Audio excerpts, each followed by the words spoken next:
बात करूं, जिन इल्जामात का जिक्र आप इस टोले की बात कर रहे हैं वो या तो उनको कोई कमजोरी है या वो ब्लैकमेल हो रहे हैं। अगर वो झूठ बोल रहे हैं तो उनको किसी कोर्ट में आप लोग चैलेंज नहीं करते। अब वो वही इल्जामात लगा रहे हैं जो बीबीसी कर रहे हैं। लेकिन उससे पहले जो कुछ हुआ, जो अमजद साबरी कवाल साहब के जब जनाजे में जब छिपा एम्बुलेंस में उनकी डेड बॉडी को लेकर जाया जा रहा था और जिस तरह से केकेएफ एम्बुलेंस ने इंतहाई गैर मुनासिब रवैया वहां के वॉलंटियर्स ने इख्तियार किया, उस एम्बुलेंस को रोका और कहा, उस पर पॉलिटिक्स करने की कोशिश की कि जी आप ये चूंकि हमारे कायद के वफादार थे इसलिए आप अपनी एम्बुलेंस से निकालें और हमारी एम्बुलेंस में इनकी डेड बॉडी जाएगी। वो क्लिप जरा देखिएगा, फिर डॉक्टर फारूक सत्तार साहब से बात करूंगी।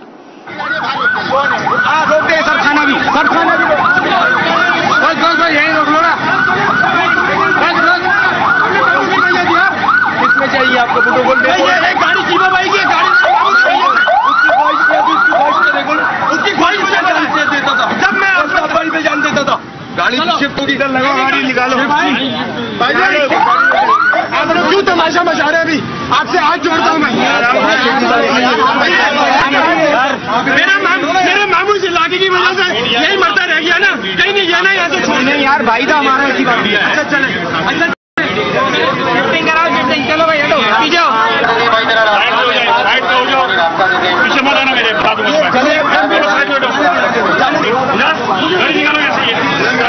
भाई फालतू नहीं चढ़ाओ, मेरे बॉडी गाड़ी की शिफ्ट करा दो, बंद हो गई यार।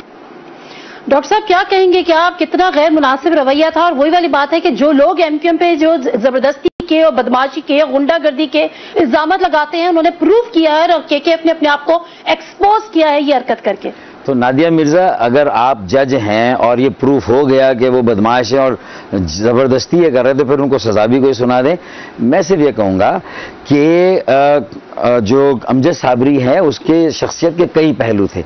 एक पहलू तो ये था कि मैं कम से कम समझता हूँ कि नज़रियाती तौर पर वो अल्ताफ़ भाई के करीब था और एक कारकुन की तरह भी काम करता था, हमें हौसला भी देता था और सब्र की तलकीन भी करता था, हमारे हर इवेंट में आता था। लेकिन अल्लाह के उसके जो इश्क़ रसूल का जो उसका पहलू है वो तो एक आलमी पहलू है। पूरी दुनिया में वो अपने इस रिवायती जो फन था, जो इश्क़ रसूल के सबब जो जिसको उसको पूरी दुनिया में जो इज्जत मिली है, अल्ताफ़ भाई भी आशिक़ रसूल हैं।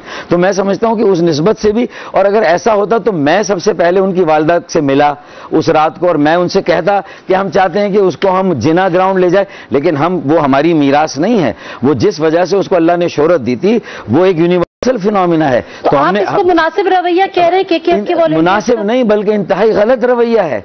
इंतहाई मतलब मैं समझता हूं कि हिमाकत है, बेवकूफ़ी है और एक ऐसा जज्बातीपन है जिसको कोई दुनिया में मानेगा नहीं। तो मैं माजरत भी करता हूं और मैं खुद कह रहा हूं कि गलत रवैया ऐसा होना ही नहीं चाहिए।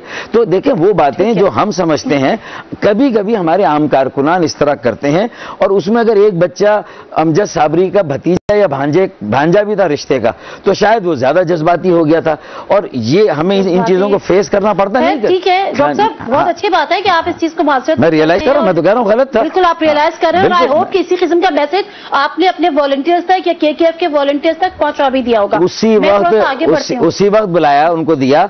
बाकी 70 अकाउंट की बात करने से पहले मैं एक बात कह दूं, ये जो आपने हमारे मुनर्रफीन का एक बयान दिखाया था उसमें उस तरह भी डिस्क्रेडिट हुए कि 3 माह पहले मुझे कुछ कहा, बाद में मुझे कुछ कहा।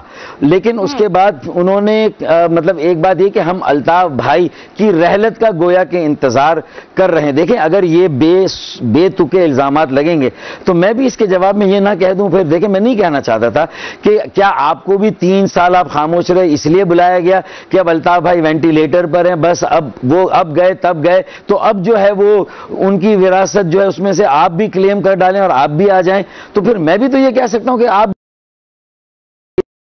उनके सामने खड़े होकर, तो आप 3 साल पहले क्यों नहीं आए, उनकी जिंदगी में क्यों आपने ये देखें। तो ये बहुत सारी बातें कही जा सकती हैं। मैं बीबीसी पे आती हूँ, लेकिन उससे पहले बात हो ही गई है तो मैं सिर्फ आपसे पूछूंगी कि अल्ताफ हुसैन साहब की सेहत कैसी है इस वक्त? देखिए, अल्ताफ भाई जहनी तौर पर अलर्ट हैं, डायबिटीज है उनको ان کو بلڈ پریشر ہے, دل میں 3 اسٹنٹ لگے ہیں, لیکن روزانہ گھنٹوں وہ ہم سے بات کرتے ہیں, مختلف لوگوں سے بات کرتے ہیں, ان سے فیڈ بیک لیتے ہیں اور ساری صورتحال کا احاطہ کرتے ہیں.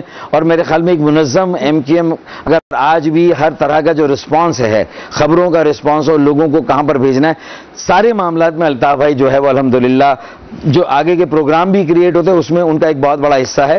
پالیسی ہم بناتے ہیں, وہ اس کو ریٹیفائی کرتے ہیں. تو یہ ساری باتیں ہیں. تو میں سمجھتا ہوں کہ یہ باتیں